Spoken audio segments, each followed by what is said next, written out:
Hello, good morning everybody. You'd think it's like 5 in the morning or something by how tired I am, but no, it's 10:16.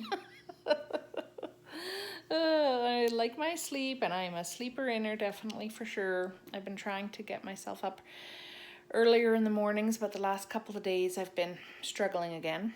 Anyway, I have been putting off, but decided today is going to be my first day to take my Mounjaro shot.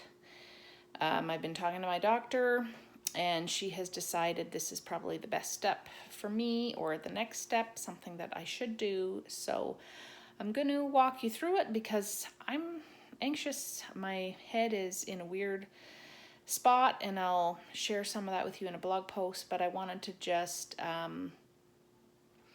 show everybody how it's done, I guess, so that if you're ever considering doing it, that you're not alone when you have to do it. So the first step, it says, is to take it out of the fridge about half an hour before you're going to inject, because apparently it's a little bit more painful to do when it is cold. So here we go. I've had it in my fridge. Where is it? Down here.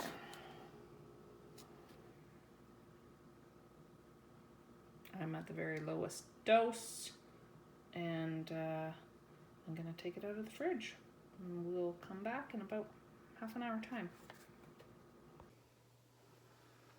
Okay, so we are gonna give this a shot. Literally, we're gonna take a shot. So what I have is my box. I just opened it up to make sure that the video that I'm gonna be following has the same KwikPen, because some people have an auto injectable and things like that. Some of the things I've read have you get colored tips apparently depending on the dosage that you have, so that'll be interesting as my dosage goes up over time. This is 2.5 milligrams and I'm going to take this for 4 to 6 weeks depending on how I feel. This is Mounjaro. I picked this one because it's a dual, I can't remember what they call it now, a dual something. It's a dual something. I don't know, because it's a GLP-1 and there's something else to it, so there's 2 things to it. I can't remember. It is early, I told you guys. Anyway, so I have my KwikPen here.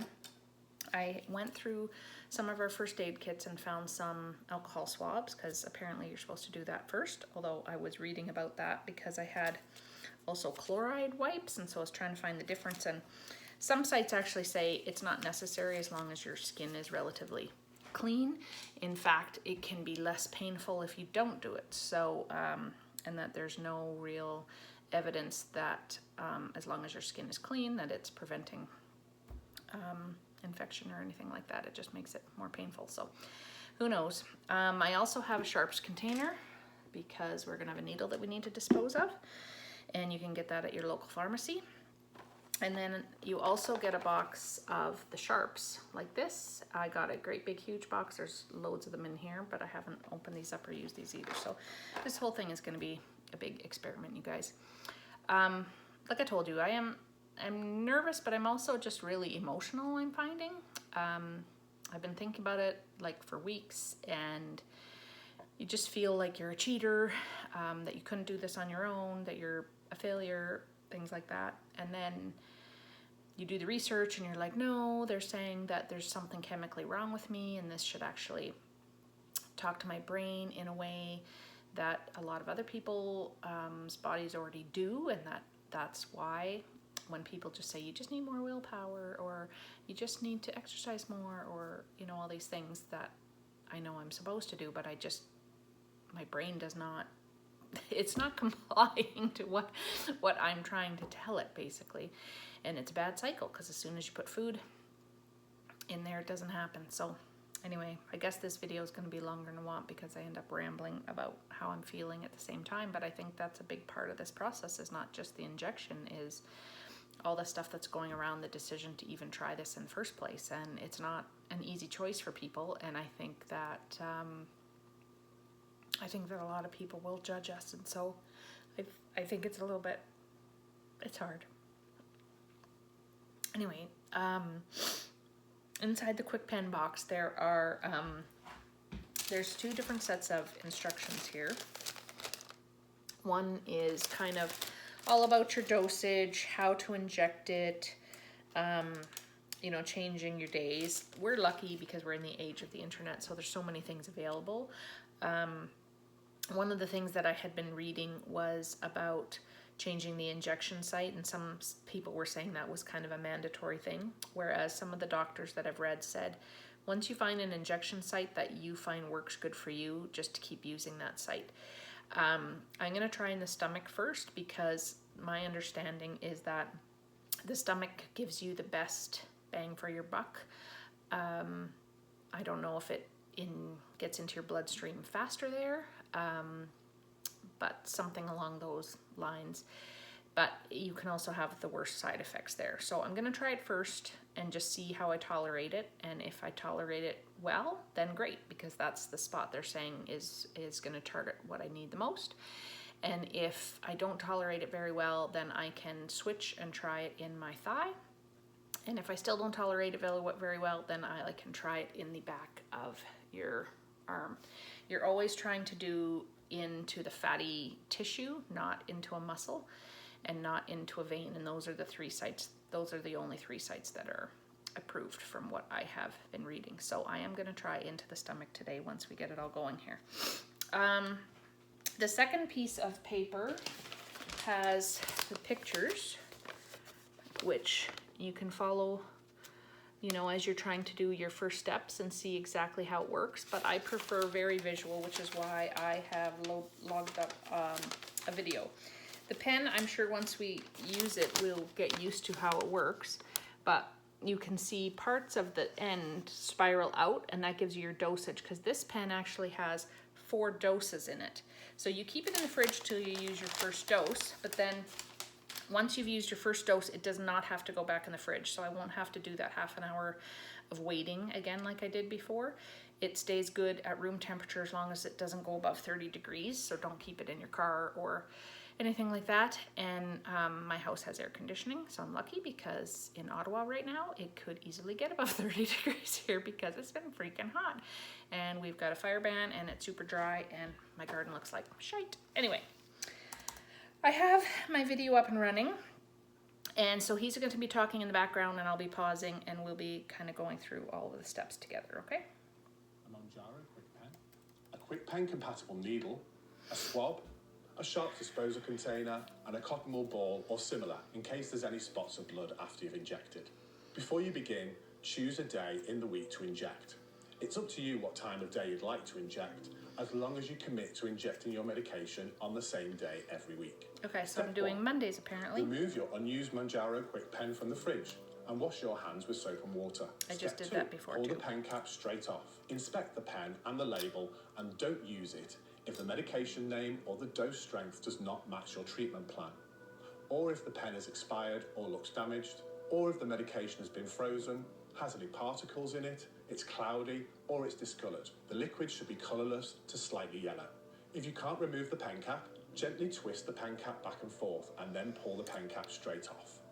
Step 3. Wipe the red inner seal of the pen with a swab. Step 4. Select a new... Okay, so get the little alcohol swab going out.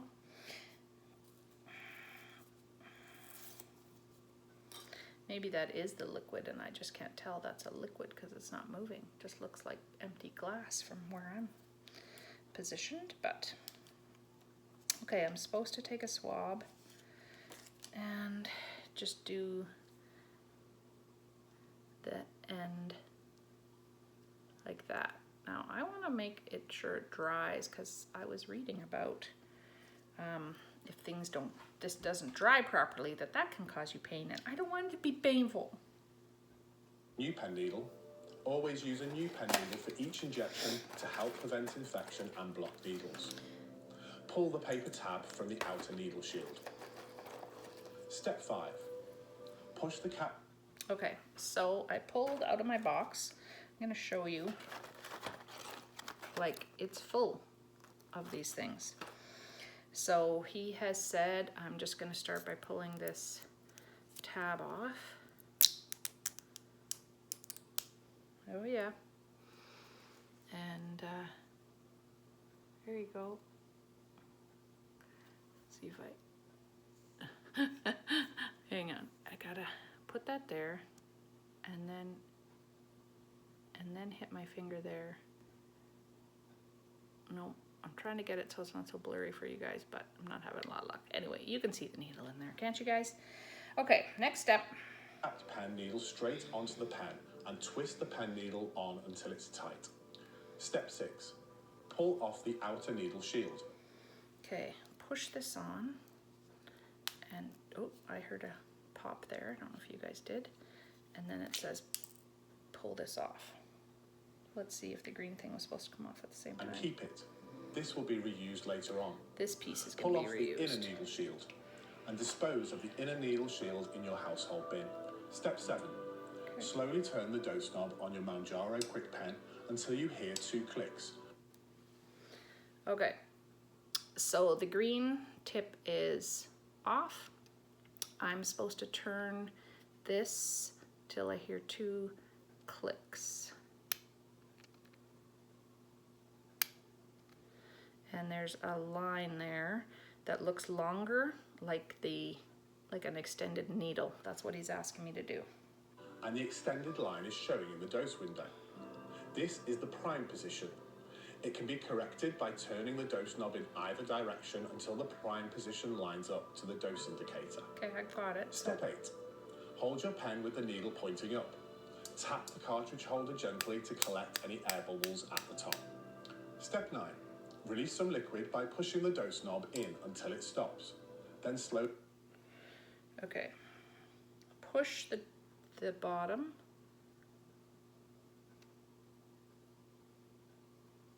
Until it stops. And you should have a little bit of liquid at the tip, which I do. Okay. Slowly count to 5 while holding the dose button at the end of the pen. Oh, The shit. 0 icon will then be shown in the dose window. Do not inject this liquid into your body. This step is called priming, and it removes air from the cartridge and makes sure your pen is working correctly. I'm at 0. Your pen has been primed and a small amount of medicine comes out at the tip of the pen needle. If you do not see any medicine, then repeat the priming steps of 7 to 9, no more than 2 additional times. Okay, If so you do not see medicine, good. then change the pen needle and repeat the steps, no more than 1 additional time. If you still do not see medication, send us an email at hello@myjuniper.co.uk. Step 10. This is a Choose an UK injection site, back of the upper arm, the upper thigh, or the stomach. You can inject the medicine in your thigh or stomach at least 5 centimetres from the belly button. 5 centimeters from the If you belly choose button. to inject in the back of your upper arm, another person should administer the injection. Make sure you change your injection site each week.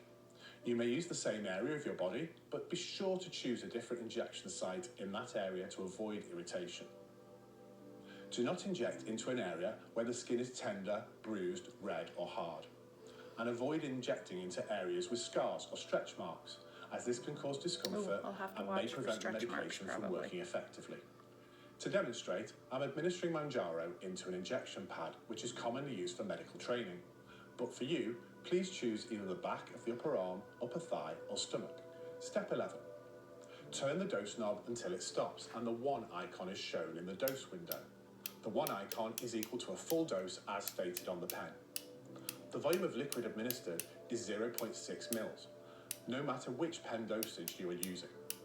Step 12. Insert the needle into your skin. Inject the medicine. Boy, you have to turn it a fair base. Or did I miss it? Nope, there it is. Wow, okay. It's actually out quite a ways, you guys. Why do I have such... I'm gonna... There we go. So a 1 is in the window. And there's a little knob here. So that's actually quite a lot. Okay, I'm gonna read through the rest of his instructions before I actually do this. By pushing the dose knob until it stops.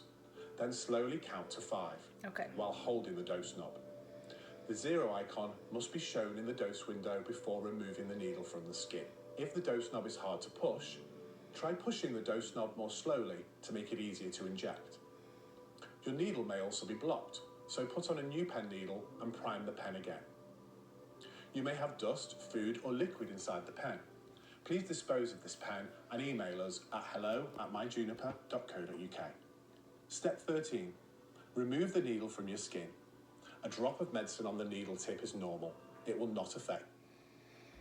Okay guys, so belly button, 5 centimeters, I don't know, about there.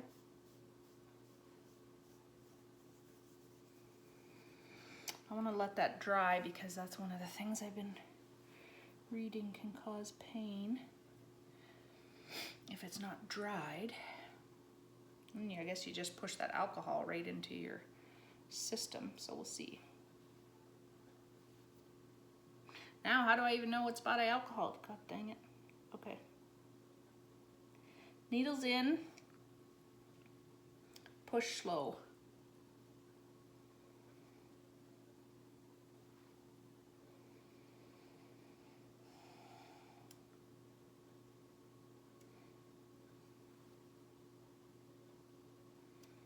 Keep going.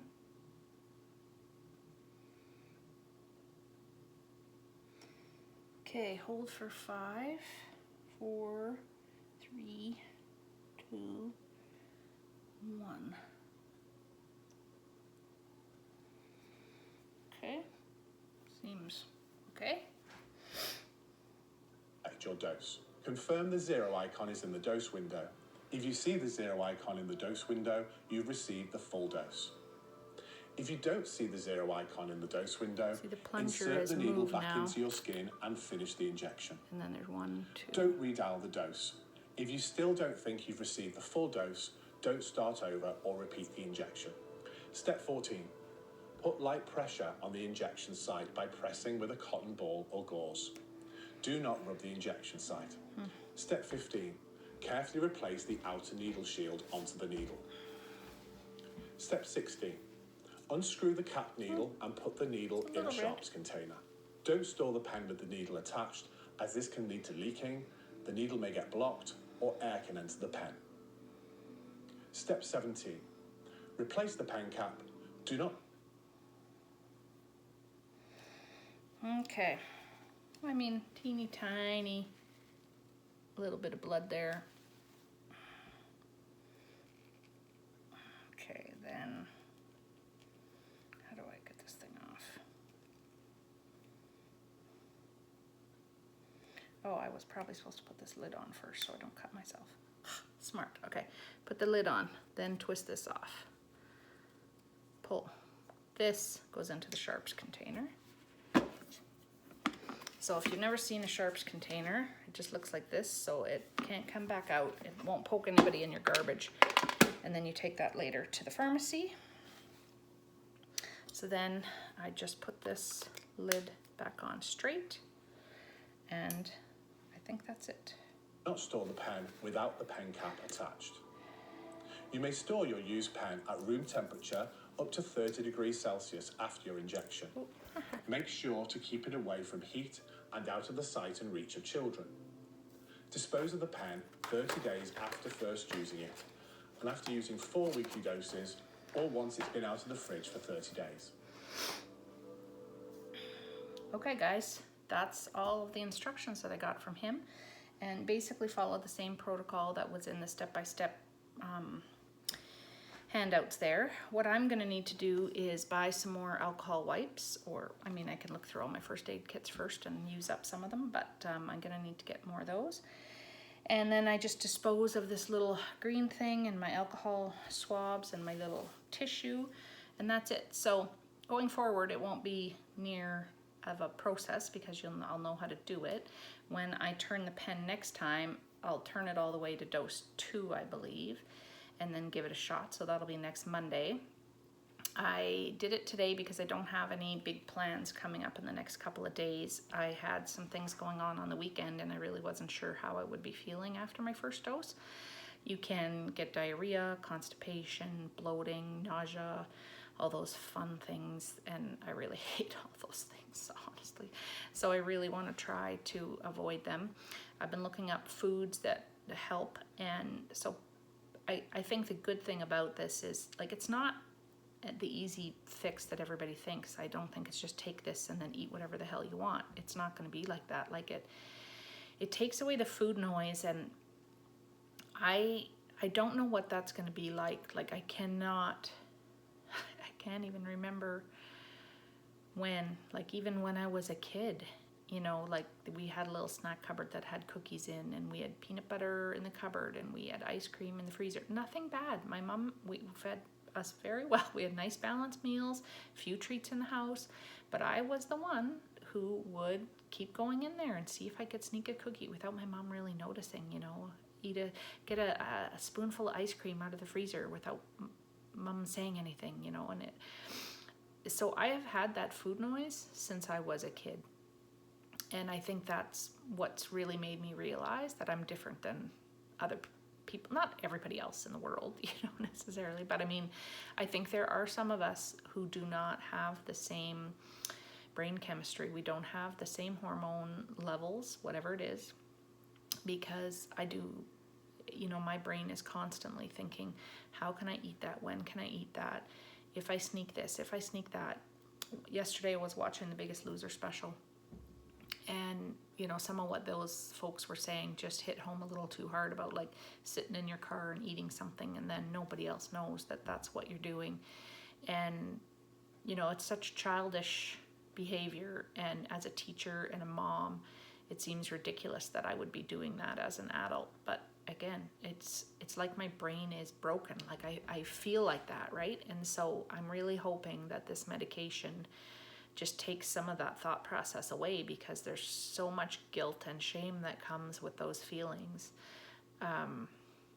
If you haven't gone through it, like, you can't imagine how that feels, honestly. So I am hoping that this works, obviously, and just takes that noise away, because then maybe it will be a little bit easier for me to make those decisions, and I won't have those crazy impulses and cravings, and just do those things that make me feel so bad. And then if I lose a little bit of weight, maybe my joints won't hurt so much. Maybe my inflammation will go down.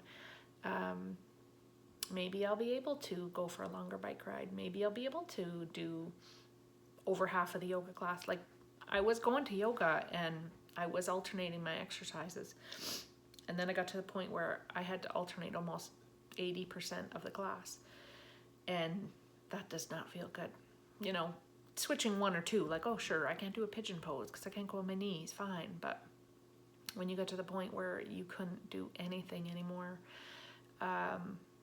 you realize you need to do something. And so this is where I've landed, and my doctor was actually the one who said, like, I would be a good candidate for it. And based on my heart arrhythmia and just starting to go through perimenopause and more joint pain that comes with that, this is, I'm hoping, something that's going to give me a little bit of relief. So I hope, you know, this helps you. If you're going to go through this same journey, I would love it if you commented. For those of you who are my friends who don't know that I have been tormenting myself all these years, because I do put on a very bubbly, joyous face, because I am. I want to be joyful and I want to be happy, and I try to do that even when I'm not feeling like that most of the time, right? But this is the one thing in my life that I feel like I have not conquered, that makes me feel like a failure. And I just feel like I don't want to die before I fix this, because it will haunt me. Honestly, that's how I feel. So yeah, I hope this gives me what I need. And if you're looking to be on this same journey, feel free to reach out. Bye for now. This is Laura learning how to inject a Mounjaro.